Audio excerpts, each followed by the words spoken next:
we are. Thank you so much for tuning in to Inside the Offer. I am your co-host, Ben Handelsman, here with my good friend, Jeremy Steibel. What's up, buddy? Not much. Good to see you. Good to see you. I'm excited to be back. Yeah. We are here with our good friend, Ryan Horne, with Peak to Peak Home Inspections. Ryan, thank you so much.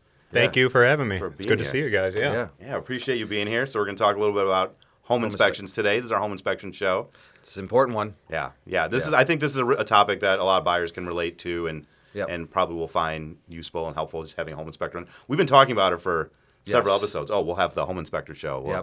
We finally did it. Here it is. Yeah, we got him. We're excited to be here. I mean, we may have to pay him a little bit on the side, because he was trying to figure out if he wanted to show up or not. But well, my time isn't cheap. So. Exactly. Yeah. Well, this podcast has been blowing up, so we appreciate you being here, and you have a pretty good presence on Instagram as well. So we want everyone to check out your Instagram. What's the handle? It is peak2peak_Ryan. So okay. I know everyone loves underscores, but peak2peak_Ryan. Awesome. Yeah. And his TikToks are fantastic. It's incredible to see what he finds, explains what he finds, and how he can fix it, and how he can make the buyers feel comfortable. So, yeah, you got to go check it out. Yeah, that's awesome. Yeah. So we thought you were a perfect fit. So thank you. Yeah, for thanks. being Appreciate here. it. Yep. Likewise. So the first part of our podcast, we talk about what's in the news. Yep. There's been, I think the main thing we want to talk about today has been a big housing bill that has been turned into law. Without the president's signature. Right. Which is crazy.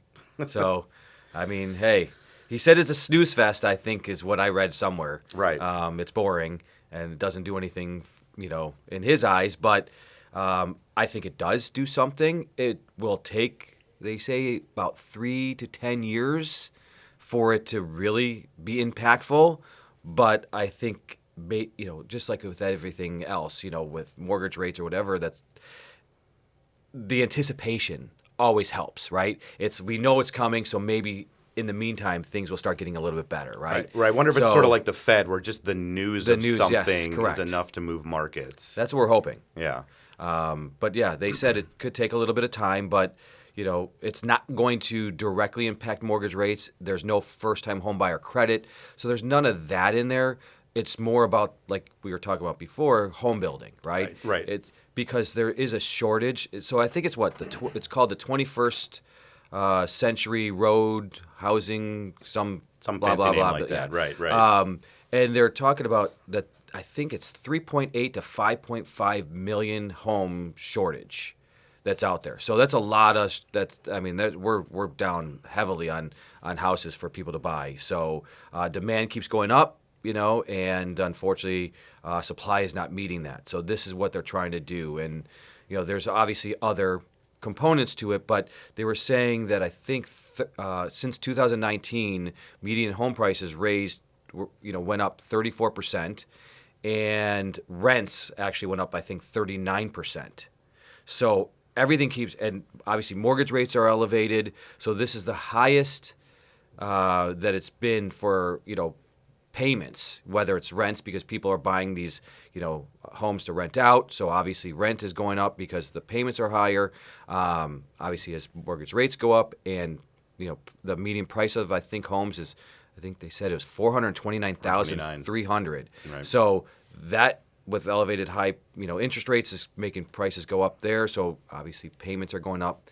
So they're trying to figure out how to make it cheaper, and we need to figure out what the builders are going to do for that. Right. I mean, there's definitely an issue. Like, there's definitely a problem, and I give Congress credit for trying to do something. Yes. To try and bring the costs down. It's bipartisan too, so that's great. That's a good point. Yeah. It is bipartisan. So there was a lot of agreement on both sides of the aisle to pass this bill. Yep. I think, right, the problem is inventory. Mm-hmm. And the path they choose to address this inventory problem is to say, builders, okay, what do you need to build faster and more efficiently? Yep. And they said, okay, well, we need to reduce the regulation, we need to reduce the permitting costs, we need to be able to permit faster, we need zoning reforms, all this stuff. And they're like, okay, fine, here you go. So I don't know, do we think that this is going to make a dent in 3 to 5 years? I mean, is the issue that they don't have, that they're not building enough, that they can't build. Here's the thing too, is like, if you live in a city, where are they gonna build? I mean, this is beneficial in more rural areas or more suburban areas where you see more urban sprawl and there's room to build. But if you live in a highly dense urban population, where are they building? Where are they gonna build this massive supply of inventory? That's what I say to my clients as well, because when I tell them, hey, once I get you pre-approved, the hardest part is going to find a house that you love, because there's not a lot of inventory, and they're not building any more homes in these areas that you're looking in, because they're already built, so unless they tear it down and then rebuild it. And that's not what they're talking about. They're not talking about demoing existing. That's what I'm saying. This sounds like we're going to make it easy to buy large swaths of land, and then you can build on it. Correct. So you can't keep... There's no more land in these urban and suburban areas. So how is this going to make a dent in any of that? So I fail to see. That's why they said it's going to be FHA or HUD is going to be in the reform, because they're trying to say manufactured and modular homes are going to be cheaper. Somehow I heard like $110,000 was like some number that it's going to be. Builders are going to save $110,000 in construction costs. I find that hard to believe. Brian, do you think like regulation is what's causing $110,000 of expenses? I mean, no, that seems like a ton of money. I don't get that. I don't either. But sometimes they inflate numbers when they want you to get excited. Home builders, they seem to be the most excited about this. The home builders are like, please make it cheaper for us to build, and I promise this will be great for consumers, and we could pass the cost savings on to them. Is it a funding thing too? Do the builders need money, or are they good at it? There is some funding stuff in there, but it seems like it's more for rural areas, underserved communities, low income, stuff like that. Well, maybe in big cities they can just build up like what they've always done, you know? Yeah. But unfortunately, again, a lot of cities have ordinances that they have to. So this is a national. I'd be interested to see what local municipalities will say when they try to do stuff like that, because some cities have ordinances they can't build so high, right? Birmingham. They can't. Right. So that's where it's going to be interesting to see, and I think that's why because the local ordinances are probably going to supersede a federal ordinance. And that's why I think because if my HOA supersedes, the local authority, exactly. Then so that's why I think this is going to be more for rural areas, right? And like I said, they talked about the manufactured and modular homes, which you tend to see those more in the rural areas. Right. So I think they should make that more available, because it is very difficult to get a mortgage for a house made from shipping containers or something like that. And I do hear more people wanting to leave the urban and suburban areas and move out. Right. They want more land. They want more, privacy, right? So maybe that's the case. But, you go around and you can't find a lot of new construction homes for under $1 million anymore. Right. Like it's insane that you're thinking of what the price of these homes are going for. And they can't build small homes anymore. Right. It's just not profitable. How about some incentives for people that renovate houses and increase supply that way? Because there's a lot of houses that just aren't very livable or in terrible condition. That if you give some incentives to fix them up, especially in Detroit, close to us, right? So I haven't heard about this housing bill. I know for a while they were talking about releasing some of the public lands back to private. Is that part of the bill, or did that not happen? I didn't see that. I didn't see it in there. I know there's a big fight about it. Yeah. That's not part of it? I did not see it in there. Obviously, it's a big bill, so maybe there is something in there. There's 60 pieces of legislation in this one bill. So there could be. That's just not their biggest talking point, which it should be, because that does sound like it would definitely help as well. Doesn't help in urban communities, but it does help. It does help. It gives they need land to build, right? So wherever they can find it, and it will help. Probably with the cost, if the city gives it, if the municipalities give it back, or whatever it is to private, it definitely should be able to help. So, and I'm not taking a position one way or the other. I know that's a hot button ticket, and some people might watch this and be that's why I don't know what the answer is. There is no answer. Yeah. I mean, there's no right or wrong. But there's no right or wrong. It just it's they got to do wait something. and see. Yeah. We got to do something. We know that, but Right. Here's what makes me a little nervous about it is the reducing regulation part. Like, I know it sounds great, like, oh, there's so much regulation. We got to reduce this regulation. I can't build anything with all this regulation. But, like, take, for example, like, when we're at a closing table, right? And they're signing all these pieces of paper. And there's a huge stack of paper that buyers have to sign when at their closing. And every closer talks about this when they say, why there's so much paper. Well, every paper equals some lawsuit that happened. And now they have to stick this piece of paper in to prevent any future lawsuits. So think of all the lawsuits over years and years and years that have accumulated into the regulations that we have today in terms of, you can't wrap pipes in asbestos anymore. You can't, they don't like do concrete block anymore. It's poured, like all these things that like they used to do that they don't do anymore. And now we're just going to roll all that back because it's inconvenient. The question is, that makes me nervous. Are they going to roll it back, or I know they were talking about with manufactured homes and modular homes removing the chassis or whatever the metal chassis. Yeah. So there's certain things. What does that mean? Like I don't know, but I don't know if they're going to roll back the other things that.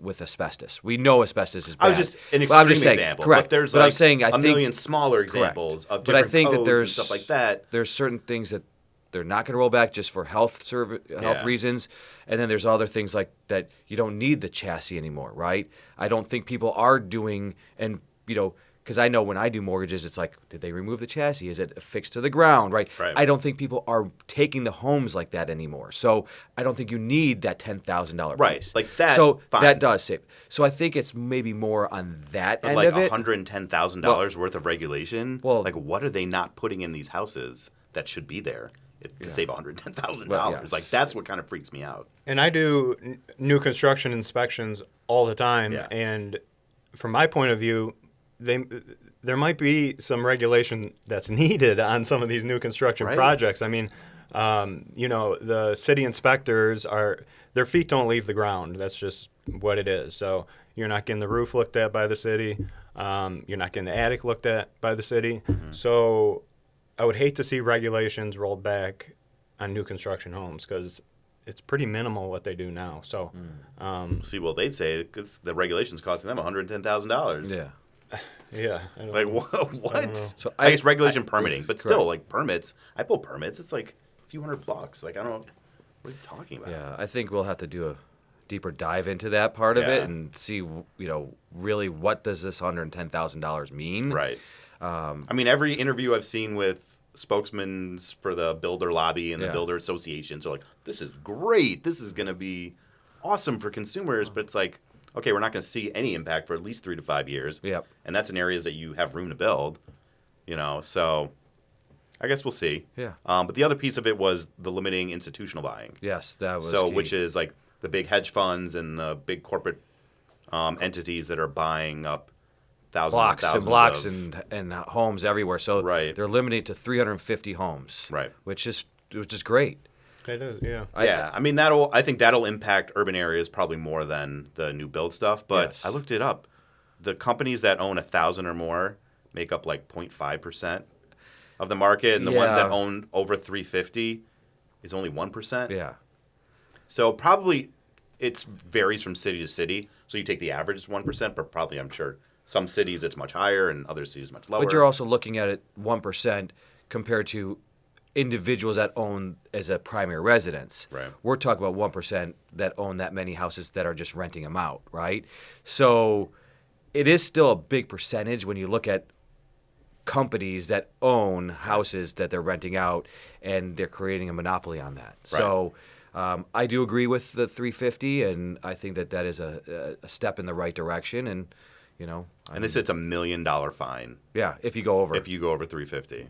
But what stops these people from opening another company? That's what I was just going to say that. Yeah. What's going to stop a company from just opening another LLC, another entity, Don't know. and buying up that way? And are they grandfathered in? Probably. They are grandfathered in. Yes, that is true. So they are grandfathered in because there was talk that they were going to say if you're over 350, you had to sell them off. But that would have a lot of market implications too, to just have this enormous supply unleashed on the market, out of nowhere. So that could, have some challenges too. It could. For sure. But I mean, unfortunately, you have these big corporations going in and buying these houses that are taking away these houses from, the small, either companies or, you have, people that are trying to buy their single family home and they can't compete. Right. And that's where I say we got to let them compete. We need more houses for people to buy for their own. Yeah. And they're just, these companies are taking it away. So that's where I really feel I'm happy with the 350 limit because we need it. And so yeah, I'm good with that. Yeah, it's a step in the right direction. It's a step in the right direction. Absolutely. Is anything going to happen? Are they going to be able to find loopholes and ways around it? I'm sure because everybody does. Probably. But let's just see what happens. Yeah. And, hopefully, in 3 to 5 years, we'll come back on this podcast and we'll say, hey, look. Yeah. This is what happened. I mean, they're all really excited about it, but, again, I'm kind of skeptical about this. It just seems very builder, developer focused. It doesn't really address much with consumers at all, except for some of the financing stuff that they're trying to do. But, also that all those departments were gutted, so there's no people to do this stuff. So, yeah, they said in the last couple of years they got rid of, I don't know, over half the workforce. Yeah. So, I mean, it seems like the issue is not new inventory come on the market. It's the fact that rates are so high and people have rates that are so low, they don't want to sell because they want to hold on to their low rate. Yep. That is what is keeping inventory low. And that's the problem with what they were saying in this. When you look at the problems, it says there's no direct impact to mortgage rates. Right. And unfortunately, we were hoping that rates were coming down this year. Obviously, we know with this war still raging on and the ceasefire not holding, rates are still elevated because inflation's still elevated. And that was something that we were going to talk about too, just a little bit, that inflation is still elevated. And it's... because they keep spending. They need to stop spending. It's spending. It's also the price of oil. There's a lot of things that... It's just the cost of everything has gone up. Gone up. And so if everyone's taxed the same, but then the price goes up...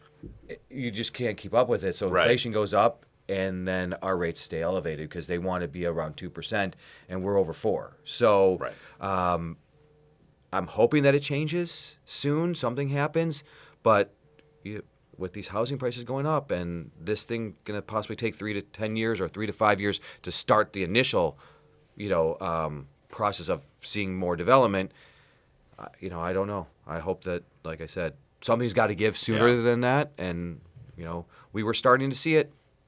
When is it going to come back? I don't know. Yeah. So what do you think? What's missing from this bill? If you could put one thing in this bill to fix housing, what would it be? They were saying there's no first-time homebuyer tax credit. I think that could help. I know they had there was that one before. when I bought my first house. I know that there was that. It was huge. But if we still don't have the inventory, is it really going to help? Because now you get more first-time home buyers, right, to buy, but there's still no inventory. So you're giving them a credit, but you can't find houses to buy. We'll just make the cost of housing going up because, you have a credit to buy houses. So great. I don't see that being it, right? Yeah. I wish there was a way to bring the rates down, to make it more affordable, to make people want to sell their house more. Because if somebody has an incentive, maybe there's a seller incentive. Maybe there's something that they can give the seller to say, hey, give up your 3% rate that you have right now. I know you're taking a higher rate, but here's an incentive. Right. Maybe there's something like that. They can make rates transferable, something like that. Or why not put in a 1% credit on the interest rate? If you were buying a home for your primary occupancy, you get a 1% credit on whatever the interest rate is, just for your primary occupancy. That's it. And it's across the board, everyone maybe up to $1 million. Correct. And then after $1 million, it's whatever the mortgage is. I think that would help because, like you were saying before, people are sitting on homes, and I've talked to real estate agents and other mortgage professionals all the time about that. Do you see your clients? When I talk to agents, what do your clients say? Or people that you talk to that have been in their homes because they they'll call their clients all the time and they're like, they don't want to leave because they have such a great interest rate. They want to downsize, but you can't really downsize anymore because you're really almost upsizing now because you're spending more on a house, your rate's going up, so you're getting less of a house. And you're getting less of a house. So it's a problem. That's why there's no inventory. So, we need the people to downsize so then other people can upsize, right? Right. So I don't think it's a question of like creating more inventory. It's just it needs to be needs to be moving. It's almost like the dam. It's like the dam is stopped up. You got to release Correct. things can be moving. I think the supply.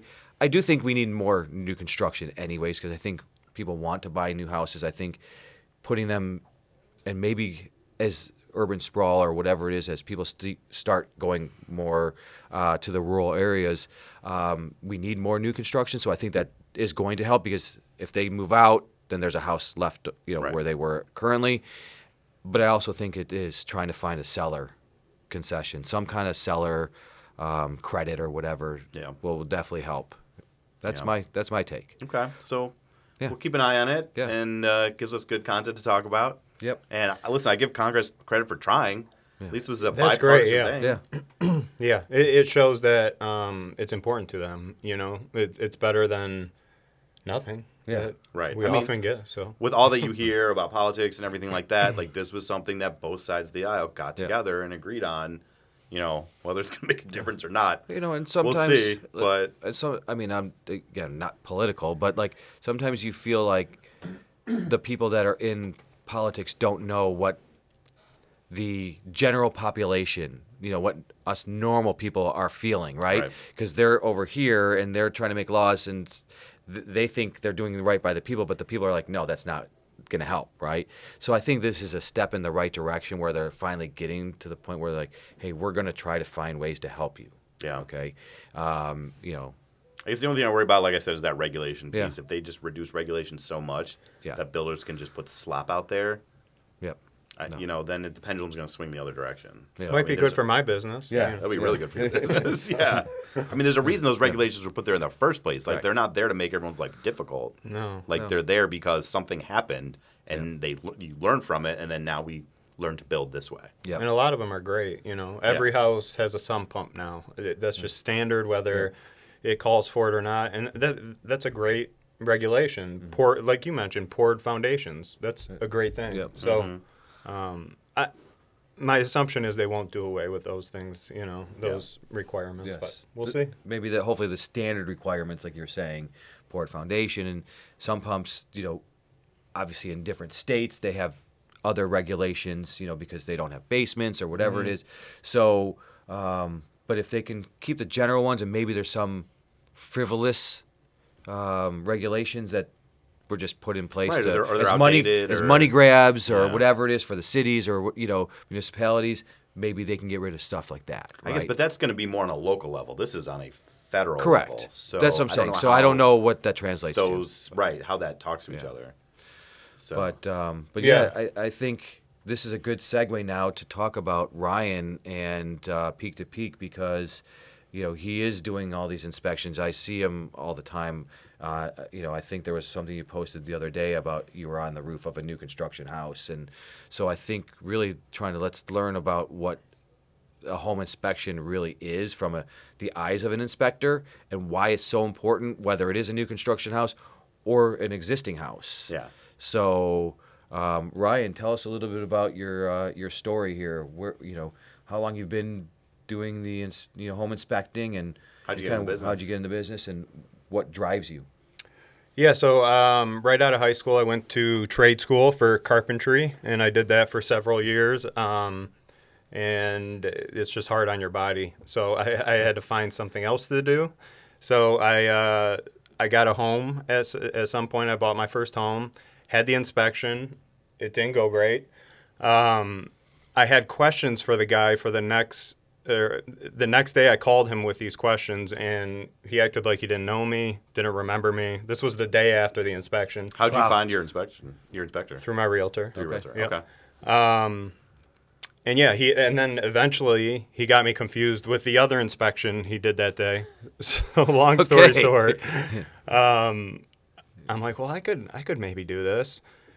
Another few years passes, my body gets broken down more and more from carpentry, and I decided to start my inspection firm.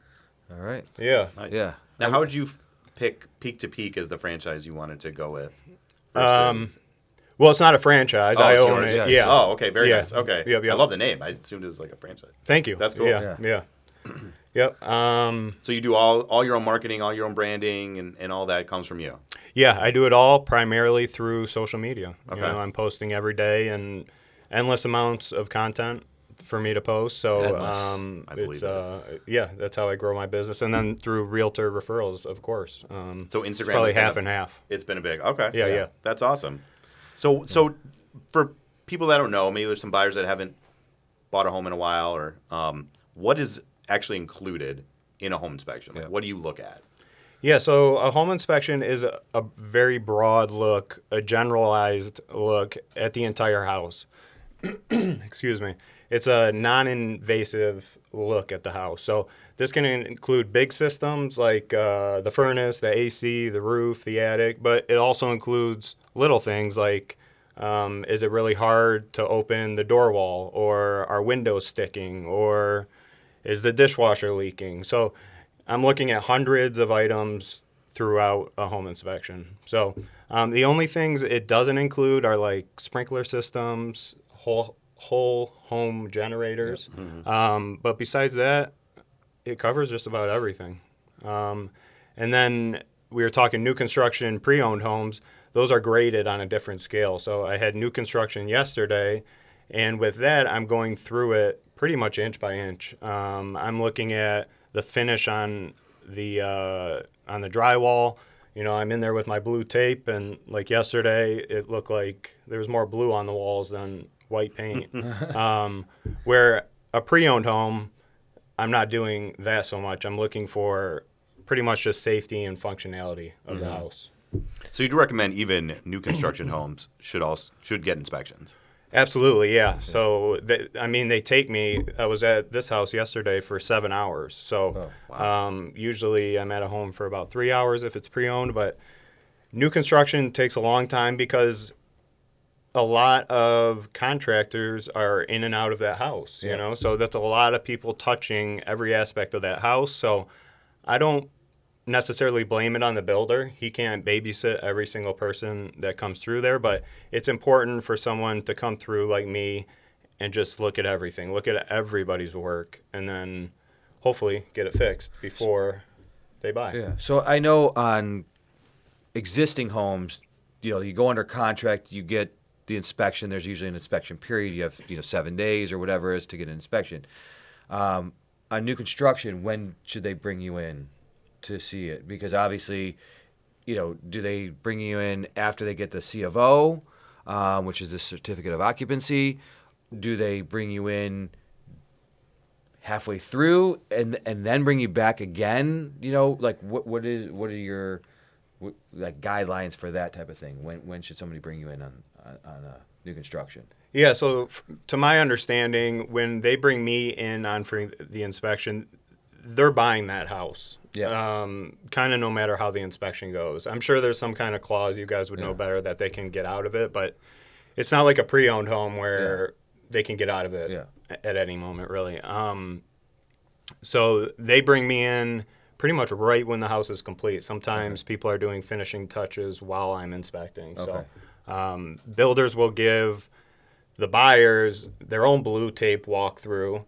So the ideal time to have me in is before that. Okay. So then they can just add to the blue tape. Got it. Yeah. Okay. And they don't know whose blue tape it is. So they just fix it all. Yeah. Like you said, more blue tape than white walls, right? Yeah. So On some of them, yeah. yeah. And builders to builders vary. Some are a lot better than others. And I always tell people, if you're going to get a home built, go with the big companies. Don't go with one of these niche. They do, 10 builds a year, because they just don't, not all of them, but they're just not equipped to handle the construction of what it takes for a new build. Okay. They just don't have the resources and the people, generally. And then I hear the other people that say, the other side of it, that say if you go with the big builders, a lot of times they cut corners and they do this, and they're trying to build so many houses and they can only do so much at and how fast are they going to get it done? So, I think that's true, but as long as you get an inspection by a good inspection company, and find these things, they're equipped to fix it. They'll fix it no problem, because for them, it's nothing to send in a crew and fix it. Where these little niche builders, that they're looking at every penny spent. So do you hear, like, when you go do these inspections, do you hear, like, the clients are like, well, I called my builder and they're like, nope, we're not doing this, or do they fight what you find on these inspections and say, no, this is how we do it, or do you hear any feedback? That's a great question. Yes, there is some fighting. I want to hear this. A lot of fighting, but excuse me, sorry. Yeah, some builders are better than others, and there is fighting. Like just a week ago, I had a kitchen island that I could shake easily. It was loose. No way. Yeah, and the builder said that's the industrial standard. That's a quote. That's the industrial standard. We're not. What industry is he talking That's not about? my industrial standard. Exactly. What? That's what I told him to ask. Like, what's the standard then? Yeah. But anyways, they refused to fix that, and they fixed everything else in the house. So my client was happy. But yeah, builders fight it, and a lot of people don't get an inspection on new construction. Yep. So a lot of these builders aren't used to dealing with people like Right. that. They just want it to go smooth. They tell their clients, hey, we're the experts. We build houses. Don't worry about it. Unfortunately, a lot of people listen to that. Well, that's and that's why I hear from many people in the industry that there are a lot of builders that do cut corners, and listen, it's the way of the world. Things happen. You can't control, like you said. I can't say it's the builders that cut corners. You can't control a lot of the trades that come in and out of the house, and you don't know what they're doing, right? I had a roof redone on my house, and they cut some corners on my roof that was being redone, and I didn't have an inspection afterwards because it was just having a roof replaced, right? I wish I did, because they would have found the flashing wasn't done properly, and next thing you know, I have a leak, right? So, but do you fault the company or do you fault the crew that they hired? Well, I obviously got to fault the crew that they hired, and the company wasn't there seeing it. Should they have come out and looked at it and inspected it afterwards? Probably. Maybe they would have seen it. I don't know. So there's just a lot of things that, having this inspection will definitely, hopefully give you peace of mind that you're buying a quality product, right? Whether it is an existing build or a new construction. That's really what you want. So when you go, is there certain things that you say, when I go through because you have a piece of equipment here that is, an infrared camera, are you looking for leaks in walls and all that? Like, is there stuff that you do that maybe other inspectors don't do? And, kind of what sets you apart in that respect too? Yeah. So, I brought my infrared camera here. We have show and tell on Inside the Offer today. Yes. Yeah. What you got here? So I brought my infrared camera, and I brought it for a couple of reasons: to show you what it looks like, and also to say, yes, I'm looking for insulation gaps, leaks.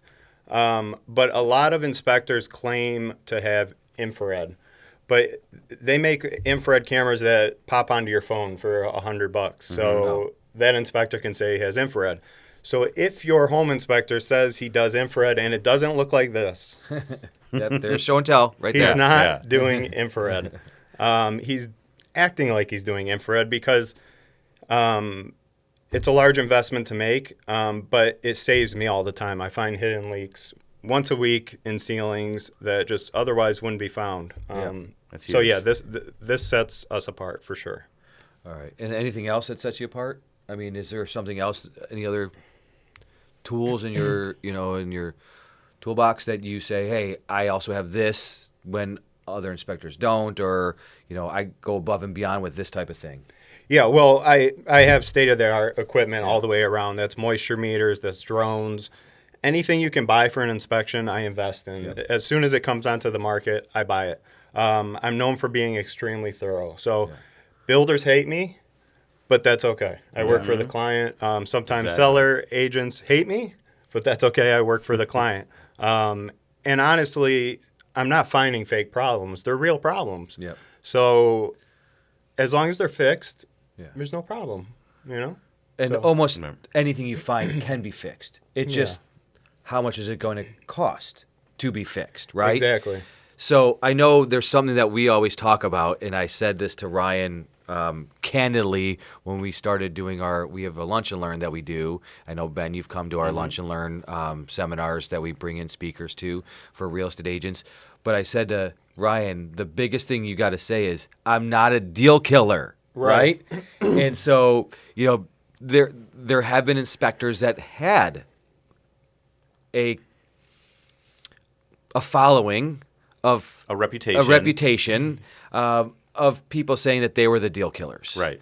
And whether you're... The idea being that if they kill the deal, then the buyer has to be ordering more inspections. Correct. Right. And they were very hard on the inspection, and they didn't make the client feel like what I just said. Everything can be fixed. It just depends on how much it's going to cost. They were making it sound like, oh my God, this is the worst thing. The house is going to fall down, right? It's going to come crumbling down, and you're never going to be able to live, and you can't be in here, and this place needs to be condemned. And it was just like a nothing thing, right? Yeah. So Ryan, I know for sure, is not like that. From all the clients that I've talked to that have used Ryan, and the agents that I've used Ryan and referred him, that's the best thing about Ryan. He looks at it as a humanistic point of view and saying, hey, look, here's the things that we have. This is what we found, but it's this, this, and this, right? Let's go ahead and attack it. Let's try to figure out how we can fix it, how much, roughly how much it's going to cost. And, I think that is a really good trait that you bring to this, to the table, because you are looking at, hey, the client wants to buy the house. They clearly made an offer on this house. Right. They probably already start seeing themselves living there. Right. So how do you not destroy their dream, right? And destroy everybody else that's in the process at the same time as saying, look, there are things. But every house has issues. Right. Like you were saying, a new construction has issues. Existing homes, they all do. I mean, their homes could be built in the 40s, right? 30s, 20, whatever, maybe even 100 years old or more. They're going to have issues. And somebody that's living there may not even know that these issues are going on, right? Yeah. Like you said, a leak in the ceiling. They may not know that there's a leak in the ceiling. Probably not, yeah. Probably not. So this is why he's there. But he's there to protect the seller because they're selling a house that may have an issue. They're here to protect the buyer who's buying a house that may have an issue. And just saying, hey, just get it fixed. Let's figure out how to make it work. Obviously, some sellers are more difficult about fixing things. And if I'm selling it at this price, I'm not going to fix this or whatever it is. So, but, tell me, what else have you seen? Give me some stories, or tell us a little bit about some of the crazy items or whatever else that you've seen in these inspections. Yeah. Before that, I want to touch what you were just talking about, because that's very important.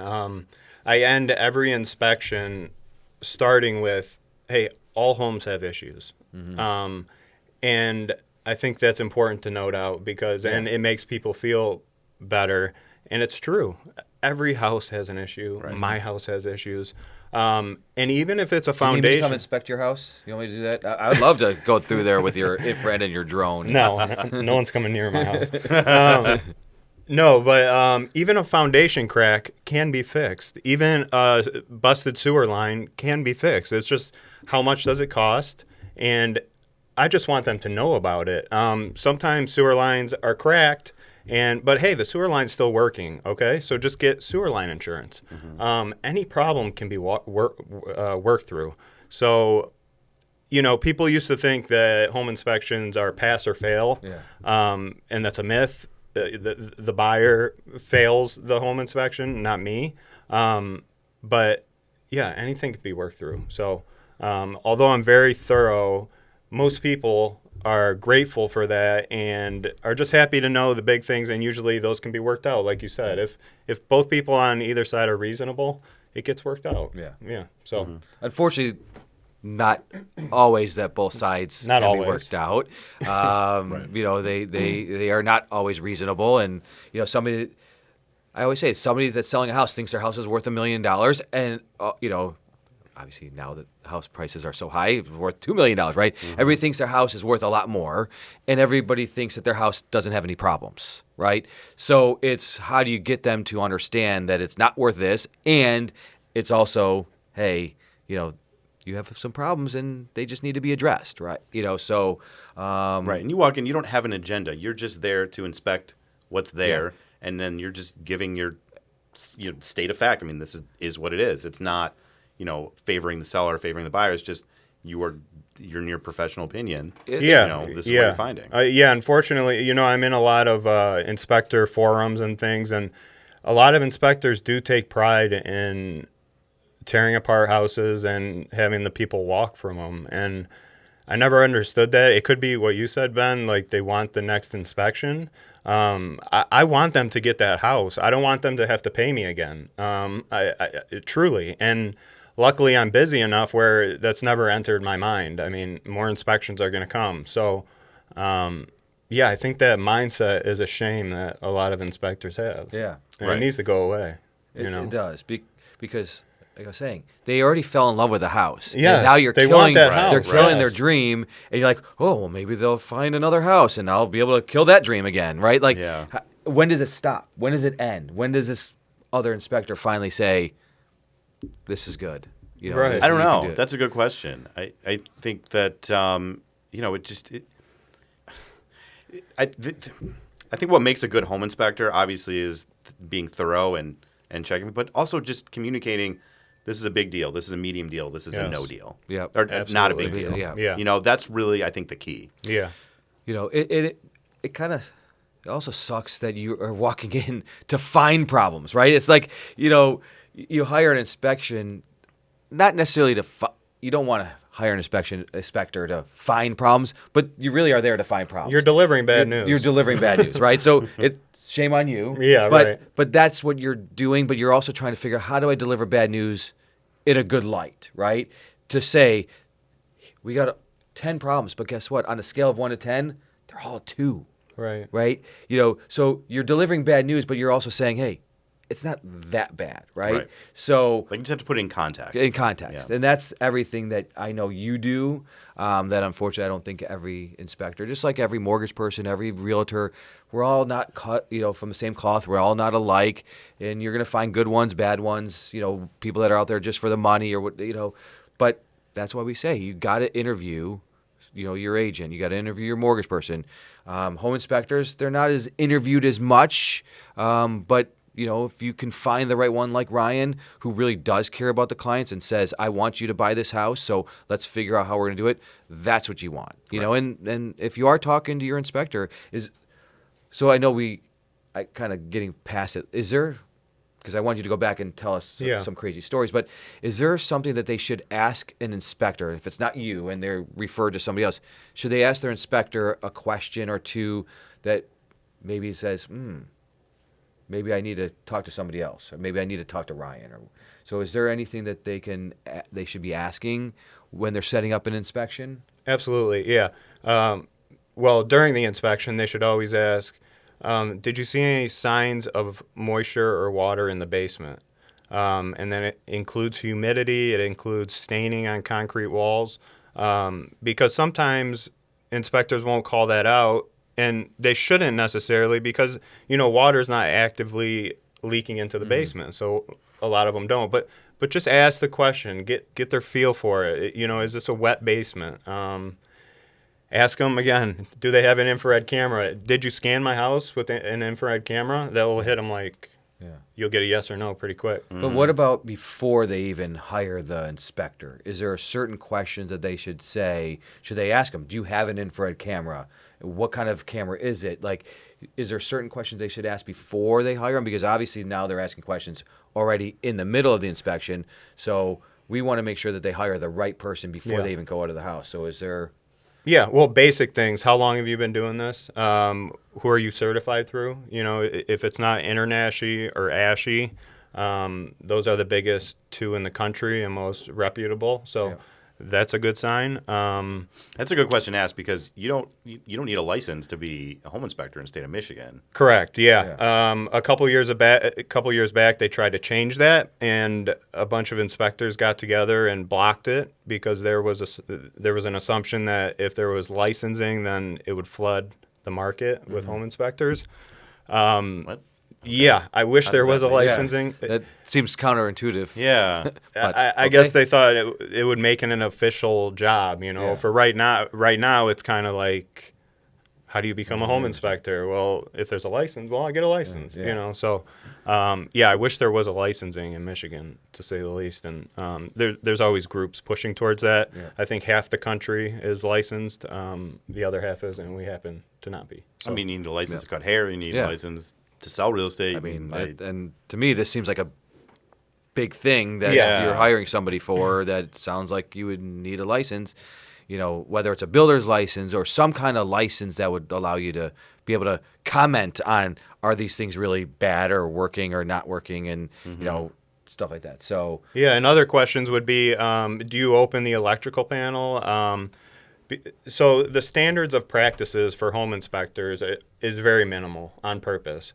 So good inspectors go well beyond the standards of practices, like opening the electrical panel, running all the fixtures. That's not even part of plumbing. Does not fall in the standards of practices for inspections, which is crazy. Yeah. you So- don't need plumbing. in Yeah, your you don't house. need that. yeah. So ask, are you going to run all the fixtures? Are you going to check for leaks? Are you, basic, things like that would be good questions. Yeah. Okay. yeah, Are there any problems that scare buyers that actually aren't a big deal?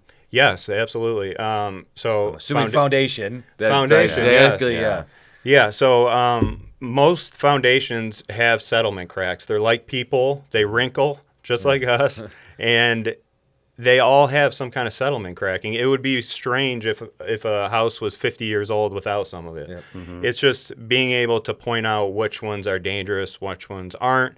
Horizontal cracking is the more dangerous crack because that means pressure is pushing up against that wall, and that wall can actually bow inward. But vertical cracks aren't a big deal, if they're not that big. So yeah, foundation is a big thing. Some people see cracked foundation, they run, but that's why I'm there, to tell them, hey, this isn't that big of a deal. Yeah. I have a question. How often do you see parents at the inspection of the buyers? Too much. And they know more than you, right? I want to hear Yes. this. I Yeah. want to Yeah. hear this. Yeah. Probably always interesting. 50% of the time. And yeah, they all are. And they're all Bob Vila. They're all, Yeah, they're all experts yeah. in inspection. So, it does slow down the process. It's not. I don't mind answering questions, but it just slows down the process because, I have a way to go through the house so I don't miss anything. I'm checking hundreds of things. So, I'll be checking things, and then let's call him John. John will say, hey, Ryan, what about this over here? Can you take a look at this over here? And then I go take a look. It's nothing. And then I have to remember go where back. you were. and start- Yeah. So, yeah. It's usually dads. I don't want to say parents. Moms are cool. Yeah. It's dads. Oh, I've been there, man. I've Yeah. been there. Yep. it's We- dads. yep. But I get it at the same time, too. Their kid course. is buying a house. Yes, they so it's wanna- like I see their perspective. Yeah. They want to you know? make sure Of nobody course. wants. And oftentimes they're probably contributing towards that house. They want to Yeah. have Yes. they some kind they of want to ownership. say. So I get it. They want to say. I totally they- get it. Yeah. I do. Yeah. So, But But they end up I- being a hindrance more than. I mean, I hear about it when parents go on showings. Right.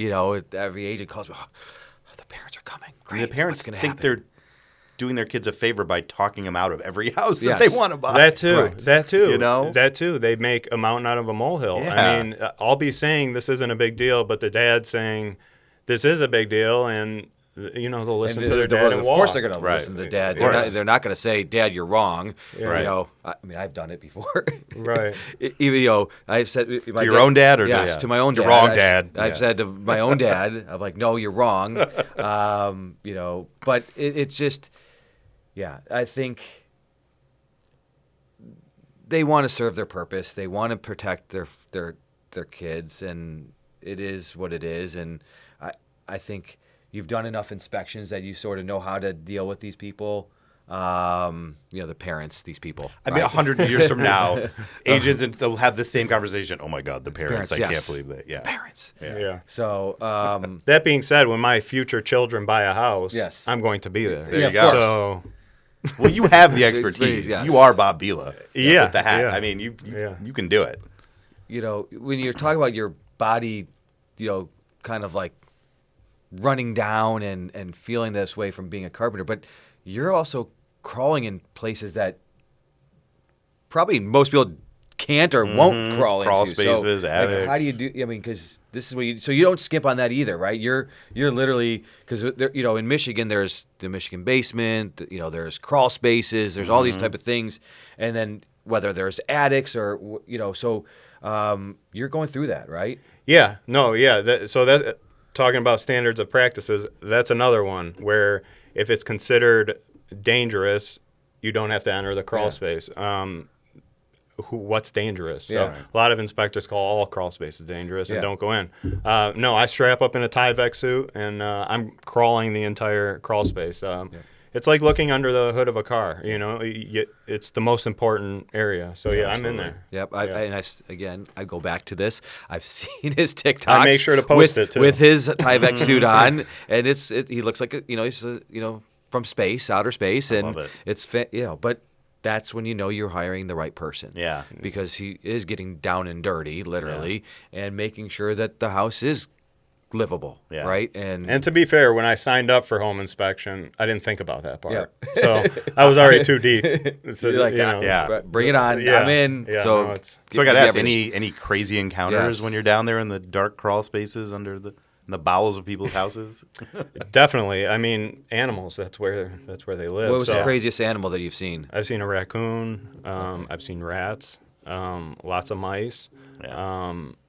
And it's not fun because when you see them, they feel cornered. So so they're it's growling like, back at you. Yeah, it's like me versus them, Yeah. and I don't want any part of that fight. So Snakes? Anything? no snakes. No, yet? it's usually just furry animals. Okay. Yeah, but I haven't gotten bit or anything like that. Thank God. Yeah, Okay. but Yeah. rusty nails. I've gotten penetrated. That's a weird word.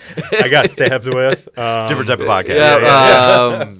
This is PG. Okay, but I like that's that. terrible. Yes. Yeah, and I still haven't gotten my tetanus shot, so I should do that. Yeah, I would say so. Yeah. Yeah, I should do that. I would think that's probably important if you're going to be doing this kind of work. I'm You glad should we be up brought to it up, yeah. Yes, thank you. I forgot about it. Glad that we're here for you for Well, that. I'm still here. It was a few months ago, so Yeah, okay. Talking real estate and saving lives. Yes. Yeah. God, I feel so good about myself now. All right, so we only have a few minutes left of this, and that went this fast. it's a great podcast. Ben and I have talked how many times that we've said you should get an inspection. We can't say you have to get an inspection. We can't say that it's a must. Yeah. It's definitely a highly recommended thing, and I'm assuming you would say that too. Right. Jeremy knows I'm a big proponent, even on the seller side. Like when sellers don't allow inspections, I think that is so incredibly stupid. So even though the buyer may not want an inspection, which I actually have a client right now who's selling a house, and the buyer's coming in cash and doesn't want to inspect, I'm like, okay, you can't, as a seller, do I tell my client, hey, you should require them to get an inspection, right? So I don't know how I feel on that end of it. Can I ask you guys, are inspections being waived more and more? Is that more of or is it cyclical? I think it hasn't necessarily There are been more waves. waived, but more pass or fail than Yeah. anything. So I think we're still getting inspections. It's just not nickel and diming the seller for things that are wrong. It's just, hey, is it pass or fail? And if it passes, then the buyer knows they're on the hook for whatever else, right? So I think it's that. I do see some waiving of inspections just to get their offer, accepted. But it is happening. It's happening a lot. I think it's very dangerous. Yeah. In terms of like what law should be passed, I think that should have been in there. That sellers have to give buyers the right to do an inspection. They can't say you can't do an inspection. Yeah. I think it's I don't. It's great for are the sellers buyer. saying that. Are sellers saying that they can't do an inspection? well, they're just accepting the offers that. Well, they're not saying you can't. They're Right. just accepting an offer that says I'm waiving my inspection. That's true. So, Okay. Yes, you're correct. So Can lenders force No. inspect? None of them do that. Nope. I didn't know that. Nope. So That's the surprising. lenders don't even see the inspection. The only You would thing think they would want it nope, inspected. they only see the appraisal, and the appraiser goes in and may mark some things because the appraisals have their own standards, and they may say some things that they see, but what I see on, or I talk to my clients on what's on the inspection compared to what the appraisal says. I mean, sometimes I see my clients say, all these, there's 10, 15 things wrong, and the the appraisal comes back as is and no issues, right? Mm-hmm. Yet there was all these things that were wrong on it, through the inspection. So it's very different, but yeah, we don't have to send in the inspection report. We have seen stuff where, like, maybe the seller had to fix something, so we put it in an addendum that the seller was going to fix something before closing. Yes. And then the lender and the under was like, "Oh, wait a second." No, that's why we always suggest that's we try not to. Right. So, but they can. My point is that they can get involved. Correct. They can get involved. See something. We don't want them to know that the seller is going to fix it before, because I just say, like, make sure the seller fix it. Let's try to figure out if we can do some kind of other agreement or other addendum that says the seller is going to fix it, because the lender doesn't need to know, because it's going to be fixed anyways, and the buyer's going to make sure it's going to be fixed. We need a bigger lobby, the inspection, to get that passed. Correct. That's the problem. Correct. Yeah. So with time running down, and your crazy stories and all that stuff, so go see his TikTok. You can see his crazy stories, because he always says, "Look what I'm seeing. This is insane," or whatever it is. So do that. We always try to end it with a key to success. Like, what would you say your key to success with an inspection would be when you're doing this for a buyer? Yeah, so what's always in my mind, thoroughness is everything. And what's literally in my mind as I'm doing it is, if I miss something and they move in and the first day they're dealing with things I missed, that's my nightmare. I do not want that. I do not want sometimes. So for an inspection, you don't have to check the washer or dryer. So a lot of inspectors don't. One of the first things you do when you move into a house is you do laundry. Yeah. Mm-hmm. So imagine you go to do laundry and your washer doesn't work. Yeah. I don't want that. So so being thorough, thinking about it as if I was moving into the house, I think that's what sets me apart from other companies. Yeah. So I think a key to success for you is the fact that you don't leave anything, open, right, for interpretation. You want to make sure that everything is looked at, so that way when somebody purchases a house and they move in, they're not calling you back saying, "Well, why didn't you look at this? Why didn't you look at this? What happened with this?" You want to make sure, hey, I addressed these things. These are little things, but I'm going to still address them, because, I can sleep at night, right? I know I did enough of a thorough job that there really shouldn't be anything. Mm-hmm. Yeah, or call you guys back. I don't want that either. Yeah, right. And say, why did you give me Ryan? Exactly. And so. This didn't work. So right. And that's how I would want my home inspector to approach it, as if they were inspecting their own house. Yeah. Yeah. And so, real quick, what is a general price for an inspection? Yeah, so my inspections start at $385 first 1,000 square feet, and it goes up from there. $50 for every 500 square feet. But I'm a full service inspection company, so home inspections, radon detection, air quality testing, and sewer scoping. So with those four, it covers just about everything in the house. I'll also do lead paint testing, asbestos testing, things like that. But usually I can tell what those look like without spending your money. The sewer scope, that's huge. So that just was as important as the all foundation. buyers need to get a sewer I was scope. going to get back to that as another key to success is not just having a regular home inspection, but adding some of these other things on. Yeah, it's a one-stop shop. Is a key to success, right? Yeah. Because you want to make sure, does the house have, how many, I think, did you say that one time? Like how many houses have radon, or there was some kind of statistic? Yeah, 1 in 4 Michigan homes have high levels of radon. Yeah, I remember him saying that. So that's a lot, right? And radon is the number one cause of lung cancer for non-smokers. Yep. So that's real. So that's why, having this, and that's where I was going to get at too, is that's another key to success. Not just doing this, but have other things added on to make sure that you're not putting yourself and your family in harm's way. Absolutely. That's why you get an inspection. Yeah. Well, that and getting the right inspector that does these other things too, and make sure they bring them up. So Ryan, we really do appreciate you being here. Thank you. I appreciate you guys. This was great. I hope our listeners got a firsthand experience to what an inspection should look like, what it entails, how an inspector should look at things, And why they should call me. correct, and Right, why they should call That's most Ryan. And important. yes, because really it is. It's a necessary evil. Right, it's a necessary evil Yeah. because you're finding problems, but it's something that we want to make sure that our buyers and even our sellers, because we don't want anything coming back on them, but our buyers get the right home and it is a perfect house for them. Absolutely. So Ben, On that, yeah, another episode in the books. yeah, we're Appreciate done. you guys being here, and Yeah. thank you. Thanks for everyone listening. Like and subscribe, and I'll see you on the next episode. Yep, we're looking forward to episode 9. We'll see you then. Sounds Thanks, good. guys.